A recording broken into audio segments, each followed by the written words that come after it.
Y ya si te parece arrancamos porque vamos a tener una entrevista hoy en un día muy especial. Hoy 17 de julio fue declarado el Día Nacional para la Prevención del Suicidio por la ley 18.097 del año 2007. Ahí está un proyecto presentado por la ONG Último Recurso, institución que trabaja en la temática desde el año 1989. Y además Uruguay es el país de la región que tiene la tasa más alta de suicidios. Viven 3,5 millones de personas. Por ejemplo, solo en el 2022 se suicidaron 818 personas. Tremendo. Entonces, bueno, ya la invitamos a que pase porque justamente vamos a estar charlando con la psiquiatra Silvia Peláez, que es directora y fundadora justamente de esta ONG que se llama Último Recurso y que desde el año 89 viene tratando esta temática. Así que la hacemos pasar y la recibimos con un fuerte aplauso. Muy bien, muchísimas gracias. Muchas gracias por Primero, recibirnos. gracias por tu generosidad porque ahora a las 19 en el Parlamento hay una actividad con respecto a este día y tú viniste muy amablemente unos minutos antes. Muchas gracias. Es lo que corresponde hacer con los comunicadores y periodistas de mi país, que son ejemplo en la prevención del suicidio comparados con otros, o sea que es lo menos que podemos hacer. Muy amable. Por favor.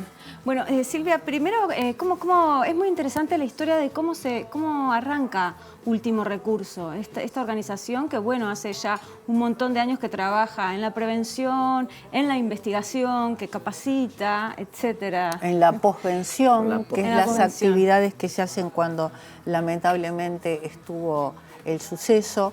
Y bueno, esto empezó como un sueño del hermano franciscano Pedro Frontini, que en el año 89 empezó a ver que las clases sociales más vulnerables no tenían dónde dormir, no tenían dónde comer, había mucha violencia doméstica y se puso en el trabajo de la generación de comedores, de refugios nocturnos, de lugares para tratar el abuso en violencia de género, y se dio cuenta que esa población también se estaba suicidando más que el resto, inclusive y sobre todo en la zona oeste de Montevideo, en las zonas más carenciadas.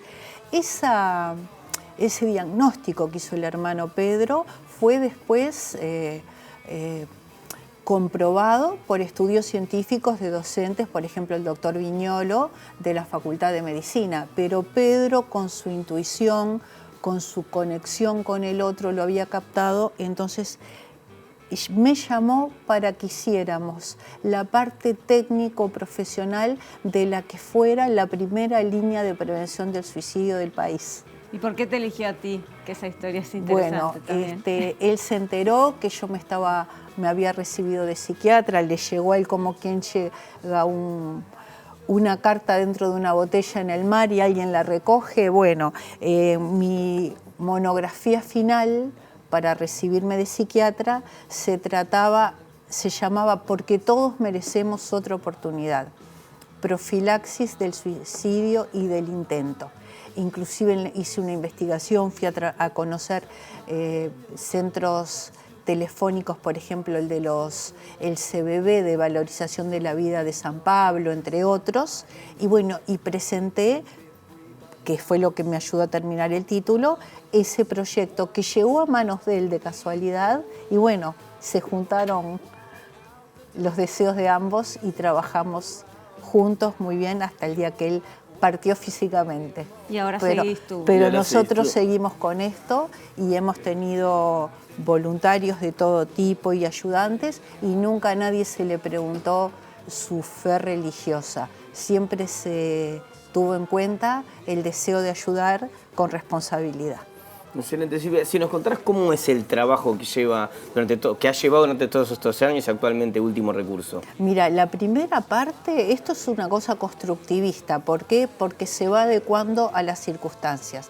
Nuestra línea de crisis no tiene el doble anonimato como tienen las de otros lados, porque nosotros nos dimos cuenta que era necesario, por ejemplo, hacer seguimientos y además dar la cara. Y porque además, como había países de repente en Barcelona que la persona le detectaban un riesgo de suicidio en el teléfono y la mandaban a la puerta de un hospital y siempre había psiquiatra de guardia y psicólogo, pero acá no. Entonces tuvimos que inclusive adecuar de que las personas vinieran a ser atendidas por nosotros porque no tenían dónde ir después que llamaban, y nos dábamos cuenta en muchos casos que era necesaria la figura presencial. Claro. De ese modo nos fue apoyando Pedro, algunos que venían de los barrios más distantes del centro de Montevideo. Nosotros mismos les pagábamos el taxi para que vinieran, los esperábamos en la puerta, y ahí se fue construyendo lo que pasó de ser la parte telefónica a la parte clínica. La parte clínica de la terapia de crisis que disolvía el riesgo de suicidio, pero después muchos no tenían dónde seguir. Entonces llevamos adelante las terapias, las psicoterapias de 1 año a 2 de evolución.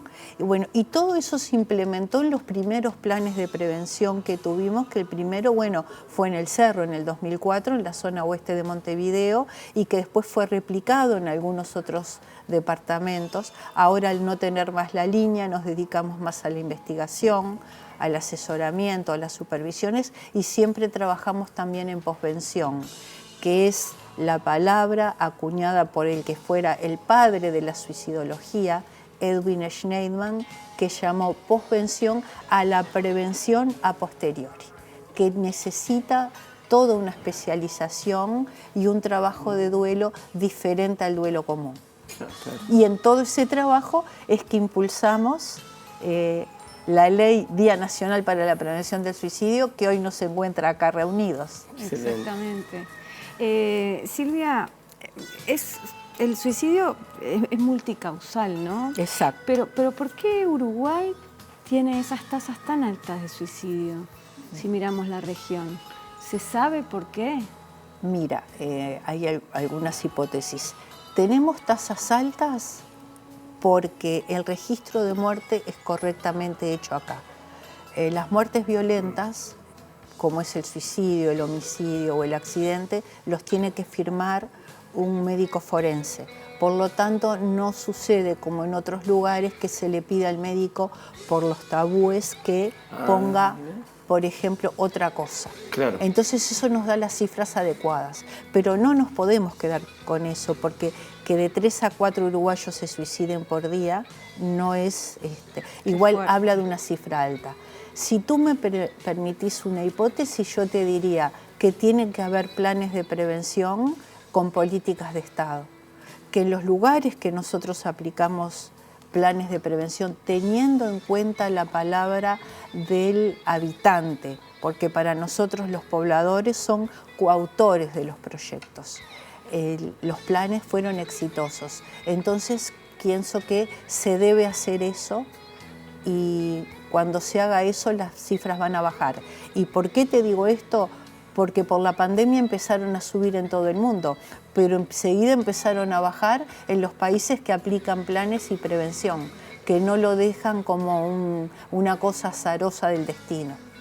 ¿Y acá qué planes hay a nivel público de prevención?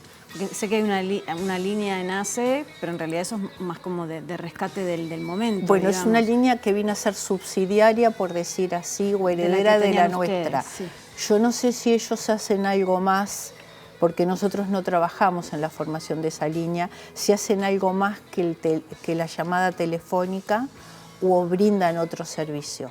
Lo que sí sé, escuchando a los consultantes, que hay muchas quejas por lo que se demora en conseguir un técnico. Y también hay algo que lo vamos a señalar hoy en el Parlamento, donde tenemos el honor de que la señora ministra de Salud nos acompañe, y que es que en la currícula de las profesiones vinculadas a la salud debería estar como materia las bases de la suicidología. Que a todos les parezca mentira y a los televidentes les parezca mentira, no existe en psicología, en medicina, en psiquiatría, en trabajo social. Hay algo sí en la facultad de enfermería.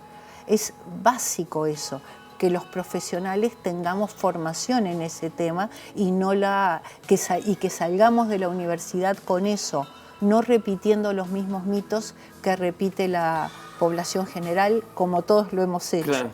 Justo eso te quería, hoy lo hablaba con Noé, decía, bueno, alguien que desde el 89, o que quizás antes, porque escuchábamos tu historia, está metida en el tema, cómo has visto la progresión de los conceptos que teníamos sobre el suicidio, sobre las causas, si ha cambiado radicalmente, si se mantienen como las mismas falsas ideas.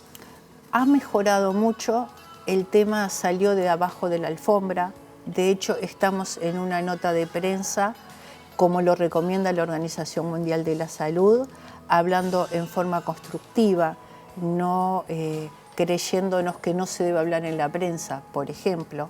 Ha mejorado el interés de la población general y de muchos profesionales en cómo tratar este tema, pero todavía falta, por ejemplo, que se formen, ya que hay pocos psiquiatras en el país. Los grandes, algunos por eso no nos hemos jubilado, porque no queremos abandonar a los pacientes, a quienes nos acompañaron tantos años, pero otros en forma, tienen que jubilarse por un montón de razones y todavía no llegamos a una nueva cantidad de psiquiatras más jóvenes. Entonces una solución es que se forme, por ejemplo, pediatras, emergencistas, geriatras en este tema hasta que puedan cubrirse los puestos de psiquiatra, porque hay departamentos como por ejemplo 33 que hasta hace poco no tenían psiquiatra. Cuando nosotros llevamos adelante el plan en Río Negro, en Yung había algunos psiquiatras, pero en Fray Bentos había una sola doctora que estaba de guardia las 24 horas, los 31 días del mes, por ejemplo. Y no se ha mejorado mucho en eso. Si bien podemos decir, Latinoamérica es el continente más desigual. Latinoamérica es uno de los continentes que tiene menos médicos por área al cuadrado. Pero Uruguay no es tan así, como siempre lo decimos, y es verdad, en muchas cosas Uruguay no es tan así. Pero en los médicos psiquiatras, Uruguay es así también. ¿Y por qué decís que tienen que tener formación pediatras y geriatras? Porque son médicos considerados de cabecera y de referencia para el consultante. La gente no va al cirujano nada más que para que le haga el seguimiento del posoperatorio, pero no sigue en forma con él. En cambio, estos son médicos permanentes de su confianza y que con el buen personal de enfermería que los acompañe, se pueden armar grandes equipos de prevención.